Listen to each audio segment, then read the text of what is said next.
Hi, everybody. How you doing? I am alive and well. I'm a little behind, but there's a good reason for it. I'm uploading some beautiful photos that I want to show you, and I just ran into a couple of glitches, but I'm almost done. How you doing, everybody? Welcome to the show. It's Bruce here for the big show for Monday, November the 18th, 2024, right here on Traveling with Bruce. Welcome to those of you who are kind enough to join me live, and those of you who watch me on the rerun, great to have you. Welcome, one and all, to the show. Jen and I are alive and well. Today was a big day in Calgary, in that I woke up this morning, looked out the window, and snow everywhere. Our first snowfall of the year, where the entire city is covered in white. And summer and winter, fall are over.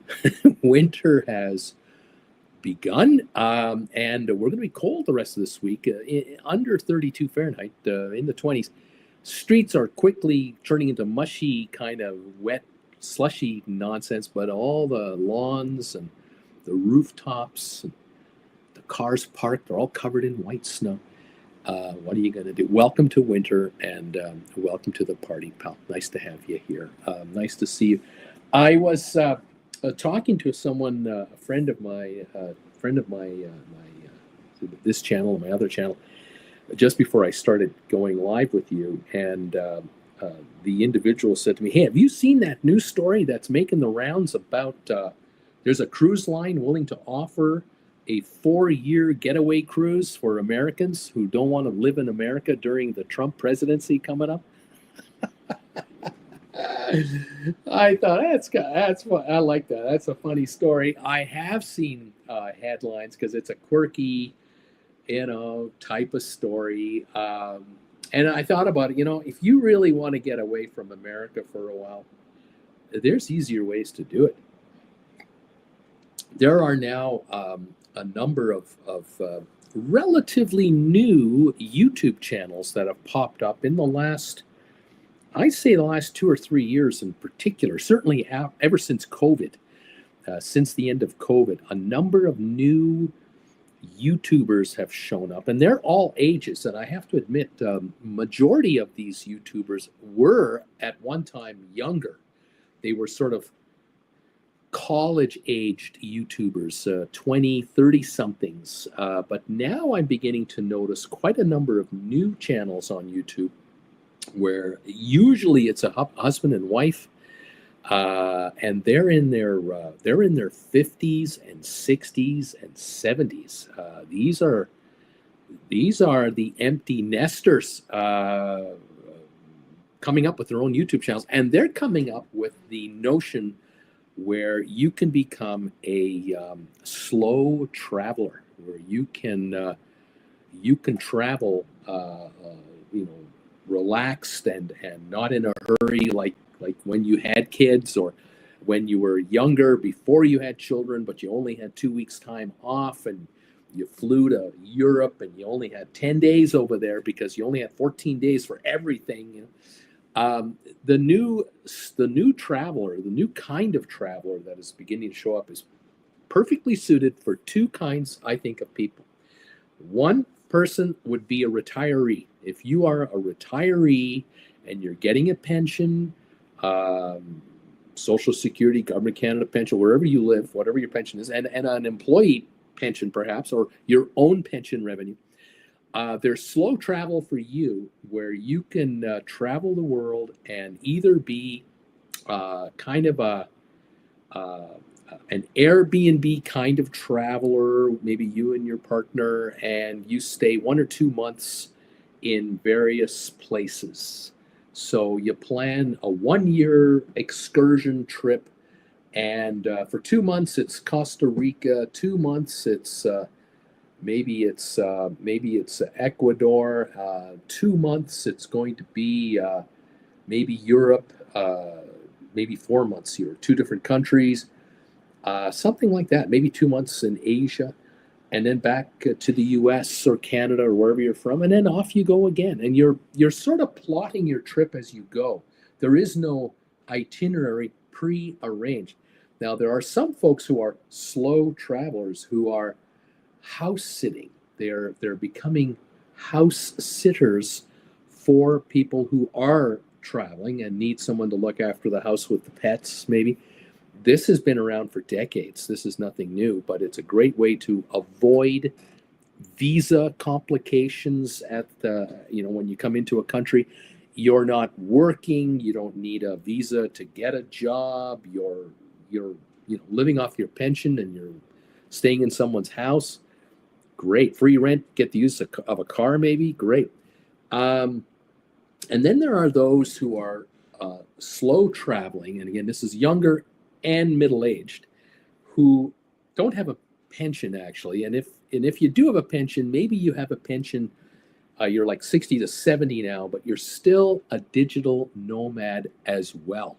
Now, this is perfect for the university kind of college age crowd and up, professionals right through into their 60s, because there's a new world out there that we've discovered since COVID, and that is working from home or working remotely. And a lot of people across the Western world have figured out, hey, wait a minute, I don't need to go to an office to do my trade. I've been working remotely since COVID, and I've adapted to this style of work permanently. And you do not have to stay home in your hometown to do this. And so a lot of people have decided, I have wanted to travel. My wife and I have wanted to travel for years and years. The kids are gone, or I'm 28 years old. I'm single, and I want to go out there and travel. But I can make a living traveling, being a nomad, a digital nomad. I need my laptop and my phone. I'll bring along my iPad, and I'm digitally connected to the world, working from remote places. And if you're going to travel the world on a slow travel basis where you don't need a visa to enter these countries for 30, 60, up to 90 days, depending on the country we're talking about. Some will let you stay 6 months. All you need is an internet connection. And if you plot it where you decide, well, I'm going to stay in countries where it's warm in the winter, warm in the summer, and cheaper to live than where I'm from. Now, that gets people going, yeah, I'm going to go to Indonesia. I'm going to go to Thailand. I'm going to live in various areas of the world in Europe, like Poland or the Latvian countries or Kosovo or others, where it's a lot cheaper to exist in a Western style place than back home, while I am traveling at the same time. There is a YouTube family growing in this field big time. And of course, the one other thing I'll mention is there are now at least 30 to 50 countries, I will bet you that many, if not more than that, who are now offering visas, nomad visas. You're self-employed as a nomad. If you can prove income of $2,000 a month that you're bringing in, you qualify for a 1 to 3 year permit in your passport to come and go into this out of our country. This has opened up a whole new world for a lot of potential travelers, whether you're younger, middle-aged, or older. And I can certainly see, I'll bet you there are people out there who are in their 40s. They were married in their 20s. They got divorced later on. There are kids or there are no kids, it depends. And they've decided that I'm not going to grind myself into a pulp to try to hang onto a house and make all these payments on these cars and all this furniture. I'm a single person, and I'm going to travel the world. I want to see the planet, and I want to see it while I'm younger, not older, and I can work remotely wherever I go. And I bet you there are a lot of people who've sold off everything except heirlooms that they're keeping with brothers or sisters or moms or dads or storage, and they're paying nothing, virtually nothing, for their home address, maybe $500 a month max for everything at home, and they're out on the road now enjoying that life. YouTube channels are showing up about this. Anyway, so you want to get away from the Trump nation, the Trump world. There's a way to do it. Certainly, you could entertain this so-called idea of a full-blown 4 years anti-Trump cruise, but that to me sounds way too burdensome, way too expensive, way too uncertain. Here's where you can control your life, your time, your locations, and you can always come home in a flight or two if necessary for an emergency. Slow travel and get paid while on the road. Amazing. Anyway, that just a thought from me to any of you out there who are here. Welcome all. Thank you for joining me tonight. Who's here? Kirk Brunson is in the house. Welcome, sir. I'm here. Kirk Brunson, I'm here. I'm at home tonight. Sharon is here. Everybody, number 3 tonight. Glad to be home for the big show tonight. Wing Commander's here. Hello there. Well, hello, Wing Commander from the Munich area. Jeff Dinan from, I believe, Melbourne is in the house. And we've got Mike Dixon in the house from Brighton, England. Welcome, sir, to the show tonight. We have Australia, we have England, Germany, the United States, New York City, which is the United States. Welcome, all of you who said hi. If you're joining me, say hello. Let me know. If you can hit the thumbs up button, please do. And by all means, give us a hello. Here's the author himself, Kevin Chapman. Greetings from Central New Jersey, Uncle Bruce. More gorgeous weather, but needs some rain. Well, we got snow last night, and it's not going away. So maybe you're getting closer to winter than you think. Don't know about precipitation because I know the New York area and the area around New Jersey has been in a drought for quite some time. And yeah, you guys could use some rain because there are fires out there. Unbelievable. Who would have thought there would be any kind of wildfires in Jersey, Pennsylvania, New York, you name it. Welcome, every one of you, to the show. Tonight, I thought what I would do is I would share with you a couple of cruises I came across. I was sitting here today and I was thinking, what news do I want to bring everybody, or what do I want to talk about? And I thought, you know what I really want to talk about is I would be more interested in showing you a cruise that Jen and I might be interested in taking if we were to do one. And none of these 3 cruises are on our to-do list. But I thought, here are 3.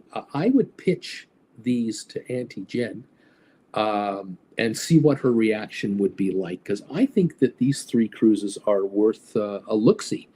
And I thought I would share those with you today, and you can decide for yourself whether these make sense to you or not. Mary Krieger is here. Greetings from Minnesota. Wonderful topic so far, that nomad life. Thank you, Mary. Appreciate that. Yeah, I tell you, just to kind of finish up on that a little bit, this past summer, Jennifer and I took our 70-day vacation, and people hear that and they go, oh, wow, 10 weeks vacation. Wow. Well, actually, I was working during the 10-week vacation. I took my computer with me. I made videos and daily shows for my stock market channel, my other YouTube channel. I was live from the Queen Mary 2 when we sailed from New York to Southampton and all around Scotland. That was 19 days. Then I was live from London for 2 weeks in London, and then we were in Switzerland for almost 3 weeks, and then Hamburg, Germany, and then on the Queen Mary 2 back to New York for 10 more days. I was working the entire time, Monday to Friday, while on vacay. So really, Jen and I were digital nomads, but we weren't slow vacationing necessarily. Although I will say, this vacation we just finished was our slowest paced vacation that we've ever done.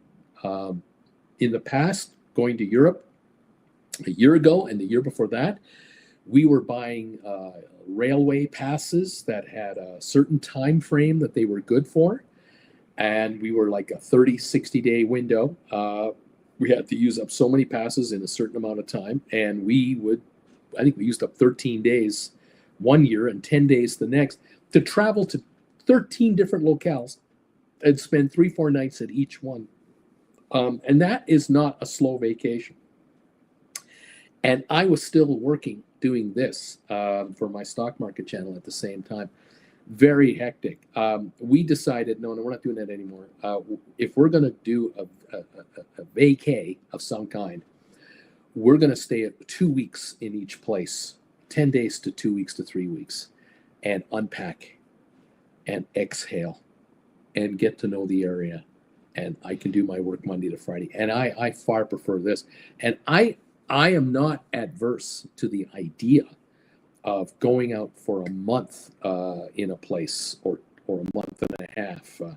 I would love to see Japan. Would love to see Japan at a very relaxed pace, not in Tokyo. I don't need downtown Tokyo action. I would like to see the country of Japan. I would like to travel to Singapore. I'd like to travel to Malaysia. Would love to travel to Bali. I'd like to travel Australia, New Zealand, and take our time. And I can still theoretically work in the meantime, depending on time zones. We'll have to see about that. Anyway, that's that again doesn't require a visa, just so you know. Again, Mary, thank you for your comment and thank you for joining in. All right, well, let me show you a couple of cruises that I've come up with. I've been frantically trying to. I was trying to add before you joined me today. I was frantically trying to add photos to my library here that I'm going to show you. And what happened was everything was going really well until all of a sudden my software program that I used to broadcast to you said, hey, you can't add any more photos, buddy. You've maxed out your photo storage on this device. You're going to have to get rid of other photos before you can add any more. And so here we are. I'm right now at a certain level, but I can show you definitely the first couple of ships, and then I'll load up the last. So let's talk about cruise number one today. That I thought, I would take this cruise. This cruise appeals to me. It's on the Holland America ship, the Eurodam. I believe this is an aerial photo of the Eurodam. I know that.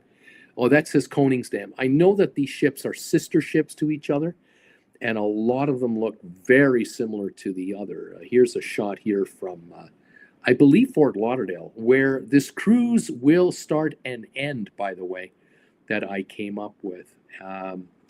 Here's a shot here of a typical, wonderful Caribbean, shot of a Holland America ship. Here's another one. Here's the Eurodam itself. Look at that turquoise water. This trip, the first one it starts very shortly. It starts December the 8th, and it caught my eye because the price was right. But it's a 10-nighter, and it's for returning to Fort Lauderdale. So it leaves Fort Lauderdale, returns to Fort Lauderdale, and let me show you the itinerary. Here's where it goes from over to Half Moon Cay, and then to Cabo Rojo, and then down to Curacao, Bonaire, the ABCs, Aruba, Bonaire, Curacao, and back. And you can see here the actual ports of call, leaving Fort Lauderdale. Don't mind my bald head up here. Leaving Fort Lauderdale Sunday, December the 8th, going to Half Moon Cay for the day from 8 in the morning till 4 in the afternoon. Then you have a lazy sea day. Then you're in the Dominican Republic from 8 in the morning until 5 at night. Then you have a lovely sea day, and you end up in Curacao, then Bonaire, and then Aruba, 3 straight days. Then you have a sea day, another sea day, and you're back to Fort Lauderdale. And I thought, this isn't such a bad cruise. And what caught my eye on it, let me just put myself down here. What caught my eye on it was how cheap it was. And I was looking at the balcony pricing. That's just above my finger right up here. $767 per person, U.S. funds, for this 10-day cruise. But then I found something else that I thought I would bring to your attention. And that is, I think it's this button right here. Yeah, here it is, the Eurodam. This is the same cruise, but look at the price now. The balcony is now $16.99. But remember, if you're going to take this cruise, It's because you bought what was called the all-in offer, and that is right here. Right here's the balcony right there. Look at what you get for the additional $700-800, almost $900. Look what you get. You get $50 credit plus all of the following offers: a signature beverage package for two. Now, I'm going to guess that the beverage package for two is worth probably $40 a day. It allows you to buy alcoholic and non-alcoholic beverages. So I'm going to guess it's $40 a day per person. So that's $80 a day, 10 days. That's $800 right there. So from $765, you're now $1,565 with this done. All right, then specialty dining for two. So that means 4 specialty dinings. I'm guessing an average of $50 a person, $200 more. Now we're over $1,700-1,800. Then you have $400 per cabin shore excursion credits, whatever excursions you want, and then Wi-Fi internet for one device. And I know that on the Holland America, on the Cunard Queen Mary 2, I was paying about $25 a day for one device for internet, and so that's $250 if you take the 10-day package right here. Okay, yeah, right here. So $250, $400 excursion credit, at least $200 in specialty dining. I could be low on that. And that's $850 plus at least $800 for the drinks. That's $1,600 in add-ons. The total balcony price is $1,699. That's what caught my eye, and I thought, no, this deal here at $767 is great, but boy, that deal over there for $1,699 with these offers, that might appeal to a lot of you. And I thought I'd pitch this deal to Jennifer, and I'd say, hey, Jen, we could get on this ship right here for 10 days and head to Curacao, Bonaire, Aruba, some sea days, a day at Half Moon Cay. That wouldn't be bad. This is the spa area here on board Holland America. They always have great spas, and there's the pool area there, part of it anyway. And here's a shot of the balcony area here. This is a bigger, more dramatic shot of the balcony area. I think Holland America, 5 stars, very good quality line, big showrooms, lots of entertainment. It might be all right. This is a cabin. This is a typical balcony kind of cabin layout for Holland America. I don't think I'd have a problem with this. The dining has never been a problem that I know of on Holland America. Not many complaints. You've got the buffet area, of course. You got this restaurant area, usually a double, like at least 2 decks of restaurant. You got the buffet area, and usually the staff serves you. You just point, and they put that on your plate. But I would say that this would not be an uncommon kind of sight that you would be experiencing on board the ship. And these kinds of views would be very typical for this cruise. So yeah, that one caught my eye. I thought, Bruce, this wouldn't be a bad cruise to take. That's cruise number uno. Now, the second cruise had to do with this ship right here, the Norwegian Bliss. Now, this is coming into Miami. The Bliss cruise that I'm talking about is going from Los Angeles to Miami through the Panama Canal. And I thought, this could be a pretty good cruise here through the Panama Canal. You leave LA on Friday, December 6th, and then Saturday at sea. The 8th, you're in Cabo. On the 9th, you're in Puerto Vallarta. Then a couple of sea days, and then you're down to Puerto Quetzal, Guatemala. Then you're in Costa Rica for a day on the 14th, another sea day. Then you're into Panama, cruising the Panama Canal on the 17th of December. You're in Cartagena, Colombia on the 18th, and then a couple of sea days, and up to Miami. And I thought, this could be an okay experience if you've never done the Panama Canal. There's a ton of images about sailing the Panama Canal through various ships and so on. I thought, this could be pretty good. Here's a shot of the Bliss hanging out in Cabo. There's the very tip of the Baja Peninsula. And I thought, yeah, this ship has had a lot of positive reviews over the years. And if you're into just hanging out in the observation deck, you'll like that. Depending on which class of room you have. If you're a spa person like I am, you're gonna like this ship because Norwegian has great spas.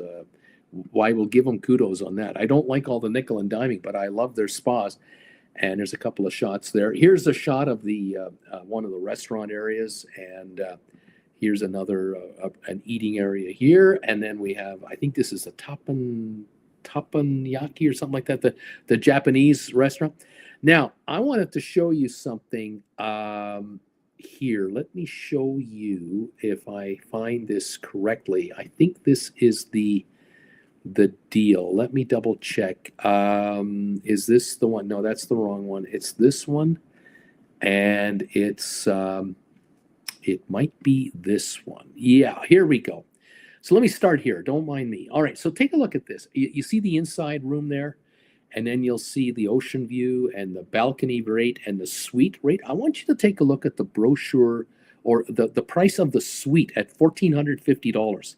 Zero in on that because the balcony is, less than a couple of hundred away. But I would go for the suite, and here's why. Check this out. I'm gonna pop this up on you.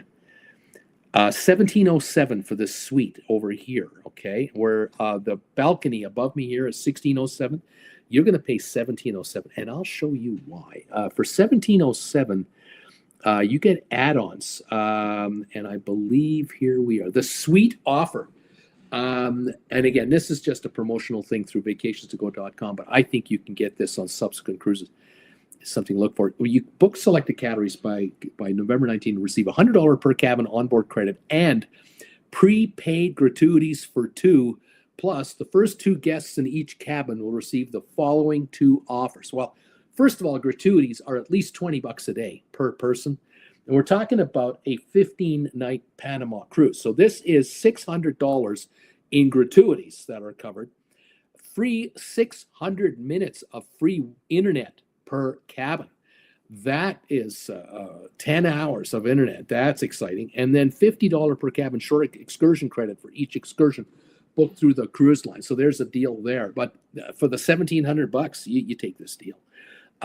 You also have the option to take on an additional service charge of $21.80 a day for the unlimited open bar. You take that deal. You definitely take that because one beer, one glass of wine, one soda, you're over $25 a day. You're going here. Optional specialty dining offer, 3 meals at specialty restaurants for $27.80 a person. You take that. You go into the steakhouse. This is not a discount cruise. If you got the impression I was going to show you super cheap discount cruise, no, that's not the case. But over here to be in a suite as opposed to just a balcony cabin for $100 difference, you take this deal. Look at the ocean view, 1767. It's more than the suite. I mean, come on. You got to be kidding me. Now, here's something else I wanted to show you. This image, there's an illustration to give you an idea of the difference between a regular balcony room and a suite. That's right here. Look at this picture right here. The top, that's a regular balcony room up there. And you come in there on the left-hand side, and to the right is your bathroom, and to the left is your closet area. And a little vanity area. There's your bed, and then all the way towards the front, you have a couch, and then a little table, and then you got your balcony. We're down here on the bottom. You come on in, and look how long the entryway is. First of all, you got your bathroom and a walk-in closet. Then you've got your bedroom area. Then you can wall that off to the couch and sitting area, and then your balcony. See how much longer this is? This is worth the extra $100. Definitely worth considering. Some of these rooms are spectacular. They look absolutely fantastic. There's an interior shot there. Not a shabby looking deal for, 15 nights, $1,700, including all those features in a suite. I would be interested in that deal. I would be, you'd catch my attention on that one. That is not bad. There again, of course, you got the go-karts if you're into that, and you got your, you're a little more active than I am. This might be exactly what you're looking for, but I would be happy in a place like this. Certainly using the spa. I'd buy the spa package if I had to. I wouldn't mind. That would be fine with me, and I can handle having dinner here and enjoying some specialty restaurants. Not a problem on the Norwegian Bliss. How about that? Interesting, interesting things to consider here on the first two cruises that I'm happy to show you at this time. Now, I'm quickly and frantically making a little bit of a move here that you can't actually see. I am now making room in this memory of my StreamYard here, so I can show you some more photos of the third cruise I want to highlight to you. So you just stand by here. Here we go. I'm almost done. The last of these photos are coming in now, and I'll be able to add them to this little display for you. And you let me know what your thoughts are on this one. What are your thoughts on these first two cruises? Would they be of any interest to you? I'd be okay with the Curacao, Bonaire, Aruba cruise. That wouldn't be bad. And of course the Panama Canal cruise. I gotta say, that looks all right. Always want to do a Panama Canal cruise. Haven't done one yet. Okay, I've got just a few more images, and I think I'm done. Let me triple check this right now. I got that one on there. I see that over there, and I believe I have that image already, or am I dreaming in Technicolor? I might be dreaming in Technicolor, so okay, hang on. I've got a few more to go, and I'm almost there, kids. See if I can make this work for us. Thank you all for your patience tonight. Welcome to the big show. It's nice to have you with us, and I hope you're doing well. All right, here we go. The ship now, the third ship, is this ship right here. Regent Seven Seas. This is not a discount cruise. We're talking about a 19-day cruise that begins in Sydney, Australia, and will end in Singapore. So check out the map right here. You're going to start in Singapore, right at the bottom there, on the bottom right. And then you're going to come north, and you're going to go through a few stops in Australia, heading over to Port Moresby in New Guinea there, then Darwin, Northern Australia, then over to Indonesia with a couple of nights in Bali, and you end up in Singapore. The ship is, nothing short of gorgeous. No, this is not the shot. Hang on. The ship is nothing short of gorgeous. Let me see if I've got my imagery set up correctly. As I am frantically trying to show you what we have here. Hang on. Here we go. Yeah, where are these shots, Bruce? What did you do with those pictures, Bruce? Hang on, everybody. Yeah, here we go. This is Sydney. This is departure port here. The Opera House, the bridge, of course. This is a typical Southern Pacific kind of a shot. Here we have a shot just near Bali itself, and we have a picture here of the entertainment room on board this ship. This is the Seven Seas Explorer. Here is a high-end suite on board the ship. We're living the good life. This is the restaurant area here. Absolutely beautiful. That ceiling in blue changes colors, different colors. Also, here's the pool deck. It's got netting across it. You can see the hot tubs back there and the loungers, all padded loungers. These aren't cheap vinyl loungers now. We're on a really nice cruise ship here. Check out this outdoor seating area here. This cruise comes complete with gratuities, internet, unlimited drinks. All dining is included. This actually is a suite on board the ship that you might be able to get your hands on. Let me see if I can find. I'm going to just triple check here. Is this the itinerary? Yeah, this is the itinerary. You leave Sydney January the 17th coming up, and you're heading to Newcastle, a couple days at sea, and you end up in Townsville, then Cairns and Cooktown, a couple more days at sea. Darwin, there's Indonesia, Bali, Surabaya, Kuala Lumpur and Singapore for 2 days. Now, the map I'm showing you is not quite accurate enough.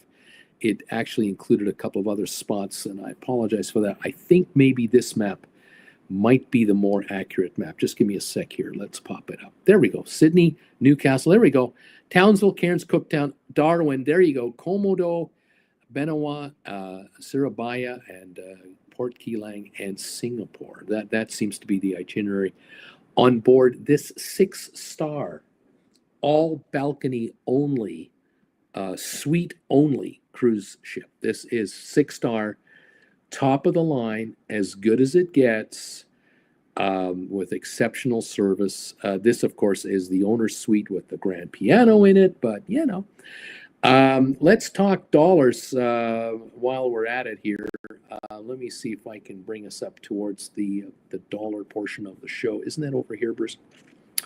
There's a description of the ship. It was built in 2016, 55,000 tons, 735 long, 102 feet wide, only 746 passenger capacity with 548 crew, very high crew ratio. Very nice. And here is your pricing. This pricing on a 19-night 6-star, everything included, $8,700 for the brochure balcony suite, the regular suite. So we're talking whatever room you want, pretty well. This includes gratuities, selected alcoholic, non-alcoholic beverages, specialty restaurant dining, unlimited internet for at least one device, select shore excursions. And this is per person US dollar, includes all port charges and government taxes and fees. So this is inclusive for $8,700 a person. So you divide that by not quite 20. We're talking $450 a night per person, and you are now talking 6-star dining, 6-star service, and everything all in. Now you take out the gratuities, which would be on a ship like this, $30 a day per person, $60 a day in gratuities off the top. We're taking $450 down to $390 a day. Then you take the drinks and everything off the top. On a typical cruise ship, that's $40-50 a day minimum. We're down to $340 a day. You take an internet charge off the top, at least $30 a day. You're down to the low 300s now. Specialty dining, 5 specialty. You're 19 nights. How many specialty dinings are you going to do? 7, 8? You're talking 400 more. You're talking at least $30 a day more. We're down to the high 200s in actual cost. This is equivalent to a very nice suite on board Norwegian, Holland America, Cunard. This is not ridiculously priced. We're not talking $1,000 a day here. So it's something to think about. In any event, there you go. Something to wonder about. Isn't that interesting? Thank you, everybody. Who else is here? Sharon, if you make it to Japan, try to see a Japanese baseball game. We had the best time in the Tokyo Dome last May. Steve Bartley, gas down to 270 now in Greeley, by the way. Deborah, this is cool. Sharon, we climbed the Sydney Harbor Bridge in 2014. The view was magnificent. Yes, that is a plan. You're going to do a cruise like this Sydney, Australia cruise. There is no question. You cannot not be here a week before the cruise. You are insane if you get here the night before and want to go on this ship. You're insane. You've got to come here a minimum of 1 week before the cruise begins. 1, for the time change, to get over jet lag, but number 2, you got to see Sydney. I mean, come on, what are you talking about here? And if you can be here 2 weeks before, you're going to pop over to Tasmania for maybe 3-4 nights. Perhaps you'll catch Melbourne and then have a week in Sydney. Yeah, you want to experience this part of Australia, and then catch the ship and catch other parts of Australia. Now, when the cruise is over and you're in Singapore, you're in Singapore now. You're not getting on a plane the next morning to go somewhere. No. You should spend 3-4 days in Singapore. You may want to go to Kuala Lumpur from here, which is a nothing burger, not far at all. Is it even 50, 60 miles away? Certainly enjoy this area. And take your time coming back. Make this a 1-month getaway. overall, at least, and really make this a bucket list cruise and holiday to remember always. You get a chance to see Bali here, a couple of days, beautiful. The South Pacific waters and the Great Barrier Reef, and oh my gosh, unbelievable bucket list trips. Anyway, there are folks out there. I will tell you, there are people out there who do these kinds of trips only. These are the only kind of trips they take. They might save up for a couple of years and then take a trip like this. I can understand that. But if you're a viewer of my other channel and you're watching the stock market channel, maybe you're getting enough advice there to learn enough about writing stock options that you can make this kind of a trip a normal thing in your life. One never knows. I know this for a fact. If you were to go to Regent Seven Seas, the website, the actual cruise website, you could find this cruise. And you'll be surprised at the pricing available there and the perks. They offer an all-in package that includes business flights to Sydney, and I think home from Singapore, with a one-night stay prior to your cruise, maybe after, I'm not sure, on a package deal. They offer all kinds of combos worth your while. If you were ever thinking of a cruise like this, certainly you could talk to vacationstogo.com. That's where I got these prices.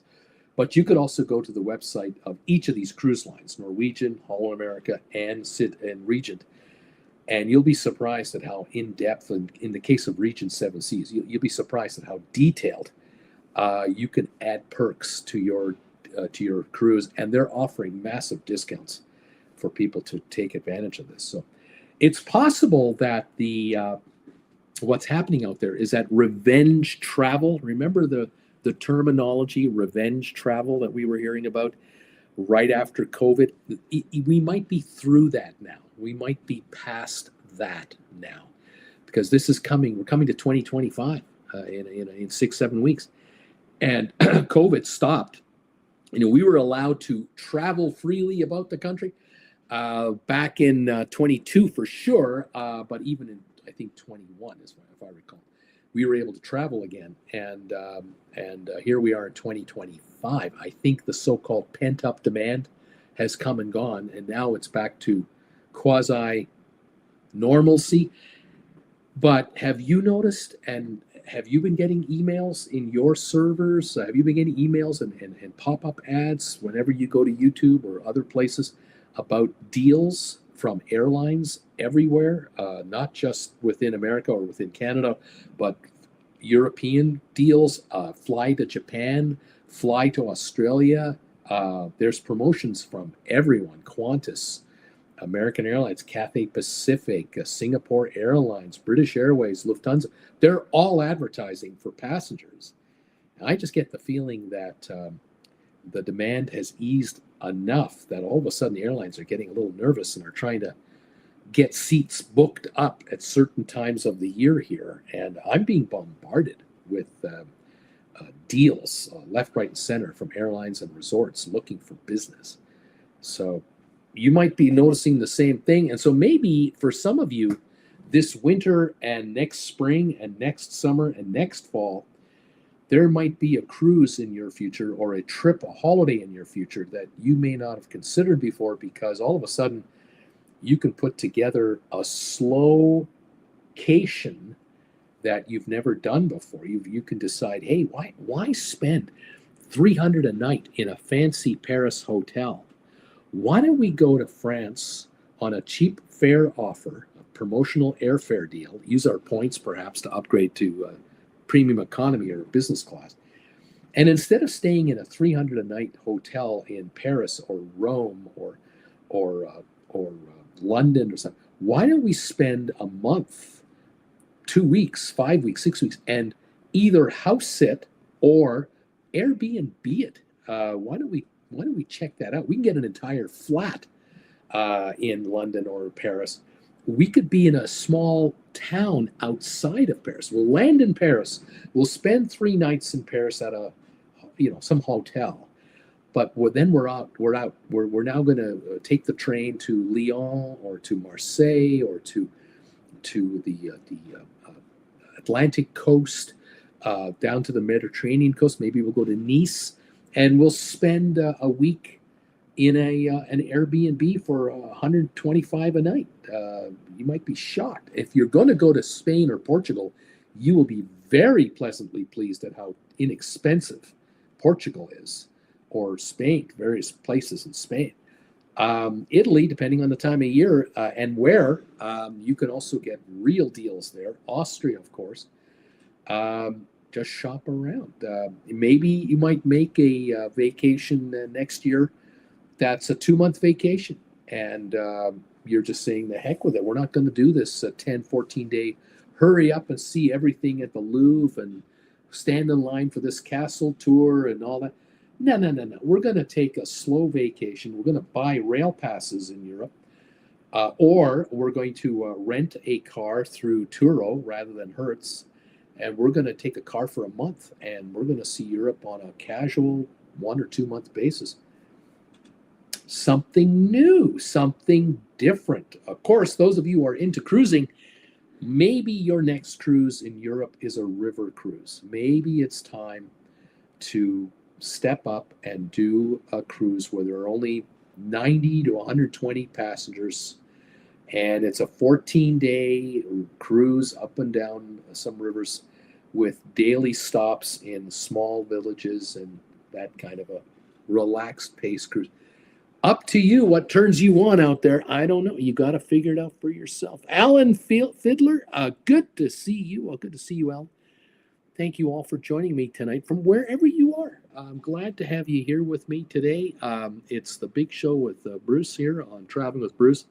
For Jen and I, our next trip has been locked in. We are postponing Australia, New Zealand until late summer next year in 2025. We're going to look to be in Australia, New Zealand, in that region about August, September, October, November, somewhere probably pushing later. We might return to Canada in December for Christmas time, and then book it to California for next winter again. But this winter coming up, Jan 1, we're going to work our way to California, to Rancho Mirage, and we're going to be there from Jan until the end of May, 5 months, and enjoy summer in California like we did last year. Get back here for June, July, August likely, and then maybe September, we embark on the beginning of a trip that, if I can talk Jen into it, might work, that we head for Hawaii, Fiji area, maybe Japan in mid-September, or right to Japan right away for a 3-week, 3-week Japan trip. Singapore on the way south, perhaps, Bali, and then work our way towards Australia and New Zealand, and then we'll see just how it all plays out. Again, I will be on the air working, kind of, sort of, I don't know how, depending on time changes and everything else, but we'll see what we can do. Anyway, that's right now in my wheelhouse, but we both agreed that that Australia, New Zealand is on the list for 2025, and we'll see how it goes. Susan R., hello everybody. Welcome, Susan R., to the show. Nice to have you here. Say hi to us if you can, if you're watching. If you can hit the thumbs up button for us out there, please do. Give our show a little momentum today. We would very much appreciate any thumbs ups you can hit us with. That would be great. Got 22 of them so far. Thank you for the thumbs ups, everybody. We do appreciate you, and we love it. There you go. There's the story from here. We're going to see just where these trips take us. We were very pleased with how our latest trip went. We really enjoyed the slow vacation, kind of slow vacation we just took. I will say we did spend 2 solid weeks in a hotel room in London rather than doing an Airbnb. If we would have spent a month in London instead of 2 weeks, we would have taken an apartment, a flat. And it wouldn't have to be in downtown central London. We were on the Westminster Bridge, right in the heart of it for this 2 week time frame. But it was nice to unpack for 2 weeks and just relax. But I can see now going forward, if we're going to do another European getaway, it would be 3 weeks or longer per stop to just unwind and enjoy the local culture and atmosphere, food, favorite restaurants, that kind of thing. And the other thing you'll find this too. If any of you ever start slow-cationing, if you ever pick up the idea of slow-cationing where you're going to be a month or 2 months or 3 months in a location, guess what you're going to get? You're going to get visitors from home. You're going to get people coming to visit you because they're going to think, hey, have you got a pull-out couch in your place? We'll come and spend 4 or 5 days with you on a 2-week crazy vacation we're on. We'll spend a little time with you in wherever you are. And you can show us around because you're locals now. You watch. You mark my words. If you become a slow-cationer or a digital nomad, you're going to get people coming to visit with you wherever you happen to be because they're following you and they're going to want to catch up with you. I can sense it coming. Sharon, have a great week. Same to you, dear. Thank you so much for popping in and seeing me tonight. Thank you, all of you. Again, thanks for popping in to see Bruce here, Traveling with Bruce. Join me next Monday. We'll talk again about other stuff. Keep you posted. Have a great week in the meantime. Get ready for winter if you're up north. It's coming, baby. Calgary got hit last night. We got snow. Jen and I saw the last of fall leave us on Sunday night. We had no idea this morning we'd be in snow, but we are. It's November 18th, 2024. We'll see you here next week on Traveling with Bruce. Have a wonderful week. Thanks for the thumbs ups on rerun and live. And all the best to all of you from Calgary. Take care and bye for now.